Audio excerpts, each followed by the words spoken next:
उन्हाळा सुरू झाला की गरमीने जेवण जात नाही. अशा वेळी संध्याकाळच्या वेळेला काहीतरी हलका-फुलका आहार असावा असं वाटतं.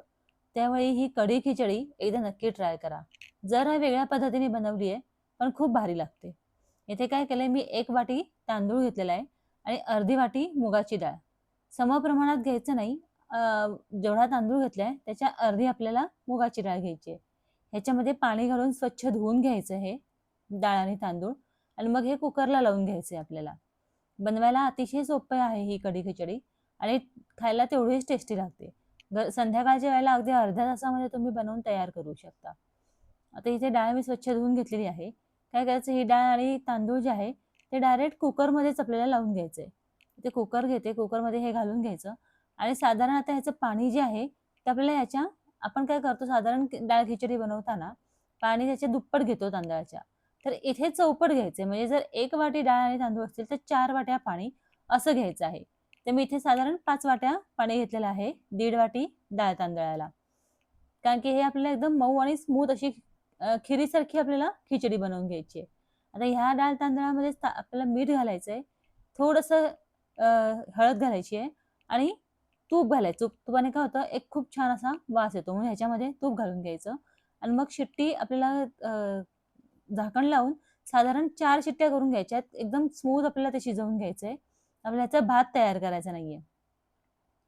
तर आता मी ह्याच्या 4 शिट्ट्या करून घेते. ह्याच्या 4 शिट्ट्या होईपर्यंत आपण बाकीची तयारी करूयात. तर इथे मी ह्याच्यात ताक घेतलेलं आहे. ताक आपल्याला हे मी करून घेतलेलं आहे आधीच. तुमच्याकडे दही असेल तर दह्याचं ताक तुम्ही तयार करून घ्या. तोपर्यंत एक खलबत्ता घ्यायचा. खलबत्त्यामध्ये मी अगदी थोडंसं म्हणजे एकदम 2 ते 3 लसूण पाकळ्या घेणार आहे. फार जास्त आपल्याला लसूण घालायचं नाहीये, कढी करतोय आपण. त्यामुळे फार जास्त आपल्याला फ्लेवर नको आहे लसणाचा. नंतर एक छोटासा आल्याचा तुकडा घेतलेला आहे आणि 2 मिरच्या घेतलेल्या आहेत. आता तुम्हाला तिखट किती प्रमाणात हवंय त्याप्रमाणे तुम्ही मिरच्यांचं प्रमाण कमी जास्त करू शकता. पण 2 मिरच्या परफेक्ट होतात म्हणजे तिखटपणाला आणि नंतर आपण लाल मिरची पण घालणार आहोत. त्यामुळे इथे मी हिरव्या मिरच्या ज्या आहेत त्या 2च घालून घेतलेल्या आहेत. छान कुटून घ्यायचं. तुमच्या जवळ जर का वेळ नसेल तर तुम्ही हे मिक्सरमधून जरी काढून घेतलं तरी चालेल. पण खलबत्त्यात कुटून जर का आपण हे घेतलं ना, तर एकदम एक वेगळाच छान स्वाद येतो. त्यामुळे खलबत्त्यातून शक्यतो जेवढं जमेल ना, तेवढ्या गोष्टी आपण खलबत्त्यातून कुटून घ्याव्यात. मिक्सर जरा कमी वापरावा. पण जर तुम्ही जॉबला जात वगैरे असाल किंवा तुमच्याजवळ वेळ नसेल, तर त्यावेळी मिक्सर वापरायला हरकत नाही. आता हे सगळं आता एवढं तयार करून ठेवलंय. एका चमच्यावरती काढून ठेवूयात, म्हणजे ज्यावेळेला आपण फोडणी देऊ, त्यावेळेला पटकन चमच्याने घेऊन आपल्याला ते त्याच्यामध्ये घालता येईल.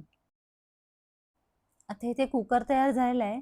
कुकरमध्ये तुम्ही बघू शकता एकदम छान अशी एकदम स्मूथ अशी खिचडी तयार झालेली आहे. एकदम चिकट तयार झालेली आहे. आपल्याला अशीच करून घ्यायची आहे. कारण की कढीमध्ये घातली ना, की ती एकदम परफेक्ट स्मूथ अशी कढी खिचडी आपली तयार होणार आहे. आता ह्याच्यामध्ये आपल्याला कढई घ्यायची आहे. कढईमध्ये मी इथे साधारण 2 चमचे तूप घालायला पाहिजे. मी 1.5 चमचा घालते कारण की हे मेल्टेड नाहीये. आता तूप मेल्ट झालं ना, की मग ह्याच्यामध्ये जिरं घालून घ्यायचं. मी मोहरी घालत नाही, पण तुम्ही जर मोहरी घालत असाल तर तुम्ही मोहरी पण घालू शकता. पण जिऱ्याने ते कसं असतं एकदम छान असा तडका बसतो आणि खूप छान असा कढीला वास येतो. कढीमध्ये कसं आहे, की जिरे आणि कढीपत्ता जर नसेल तर कढी होऊच शकत नाही. जिरे घातल्यानंतर मग थोडासा कढीपत्ता घालून घ्यायचा. कढीपत्ता घालून झाला, की इथे मी लाल मिरच्या घेतलेल्या आहेत. साधारण 3 लाल मिरच्या मी इथे घातलेल्या आहेत छोट्या-छोट्या आणि त्या छान अशा व्यवस्थित परतून घ्यायच्या. लाल मिरच्या फार छान लागतातही चुरून खायला खिचडीमध्ये आणि दिसायलाही खूप सुंदर दिसतात.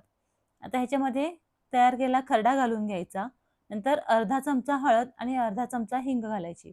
कारण की आपण त्या कुकरमध्ये सुद्धा हळद आणि हिंग घातलेलं आहे. त्यामुळे इथे अर्धा-अर्धा चमचाच घालायची. एकदा परतून घ्यायचं आणि परतून झालं की पहिल्यांदा गॅस बारीक करायचा आणि गॅस बारीक करून मग ताक त्याच्यामध्ये घालून घ्यायचं. कारण की काय गॅस जर मोठा ठेवलात ना तुम्ही, तर ताक जे आहे ते फाटतं. त्यामुळे आवर्जून आधी आठवणीने गॅस बारीक करायचा आणि मग नंतर त्याच्यामध्ये ताक घालायचं. एकदा छान हलवून घ्यायचं हे. हलवून झालं ना, की मग ह्याच्यामध्ये मीठ घालायचं चवीप्रमाणे आणि 1 चमचा साखर घालून घ्यायची. इथे तुमच्या लक्षात आलं असेल, की इथे आपण कढी ज्यावेळेला बनवलेली आहे, आपण ह्याच्यामध्ये डाळीचं पीठ किंवा कुठलंही पीठ घालून ते घट्ट करतो ज्याप्रमाणे आपण कढी, त्याप्रमाणे इथे केलेलं नाहीये. आपण डायरेक्ट ताक घातलंय. कुठल्याही प्रकारचं पीठ घालून ते घट्टपणा आणलेला नाहीये. कारण की आपण जो भात बनवला आहे ना, तो भात आपण डायरेक्ट ह्याच्यामध्ये घालणार आहोत. त्यामुळे त्याच्याने ऑटोमॅटिकच घट्टपणा येणार आहे. त्यामुळे कुठल्याही प्रकारचं पीठ घालून कढी घट्ट करायची गरज याच्यामध्ये पडत नाही. तर आता हे भात जो आहे ना, तो थोडा-थोडा घालायचा, एकदम जास्त घालायचा नाही. जास्त घातला तर अंदाज चुकू शकतो आणि आपल्याला मिक्स करताना पण थोडा प्रॉब्लेम येतो. त्यामुळे थोडा-थोडा भात घालायचा, तो मिक्स करायचा आणि मग पुन्हा थोडा भात घालायचा. अशा पद्धतीने हे बनवून घ्यायचं. तुम्हाला इथे आठवण करून देते, तुम्हाला जर माझ्या रेसिपीज आवडत असतील, तर चॅनलला लाईक, शेअर आणि सबस्क्राईब करायला विसरू नका. मी अशा साध्या, सिंपल आणि पौष्टिक रेसिपीज माझ्या चॅनलवरती अपलोड करत असते. आता भात ह्यामध्ये कढीमध्ये व्यवस्थित हा मिक्स करून घ्यायचा. ह्याच्यामध्ये गुठळ्या ठेवायच्या नाहीत. आणि आता तुम्ही बघू शकता हा चिकट भात होता तो किती छान असा स्मूथ असा झालेला आहे कढीमध्ये. त्यामुळे इतका चिकट आपल्याला भात हा बनवून घ्यायचा. म्हणजे काय होतं की ती खिचडी जी असते ना ती खूप छान मुगाच्या डाळीची खिचडी अशी तयार होते. साधारण आपण काय करतो खिचडी वेगळी तयार करतो आणि कढी वेगळी तयार करतो. पण इथे मी काय केलेलं आहे एकत्रच तयार केलेलं आहे. कढीमध्येच आपली खिचडी घालून घेतलेली आहे. त्यामुळे खूप सुंदर लागते. एकदा नक्की ट्राय करा. तुम्हाला ही रेसिपी कशी वाटली मला कमेंट बॉक्समध्ये नक्की सांगा. तुमची कमेंट आली ना की मला खूप छान वाटतं.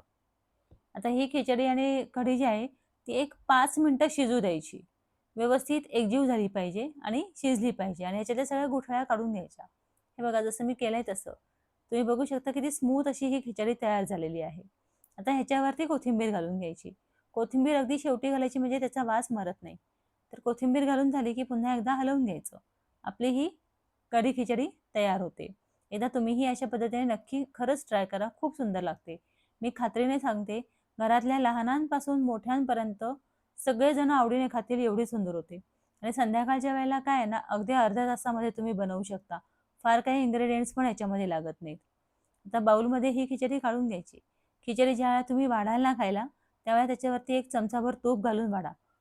खूप सुंदर लागते. तूप घातलं ना, की अजूनच स्वाद येतो या खिचडीला आणि एकदम संध्याकाळचं हलकं-फुलकं असं सुंदर जेवण तयार होतं. आता ह्याच्यावरती तूप घालायचं. गार्निशिंगसाठी मी थोडीशी ह्याच्यावरती कोथिंबीर लावते. इथे आपली कढी खिचडी तयार झाली. तुम्हाला रेसिपी कशी वाटली मला कमेंट बॉक्समध्ये नक्की सांगा आणि एकदा खरंच नक्की बनवून बघा. भेटू पुढच्या रेसिपीमध्ये. तोपर्यंत बाय. Take care.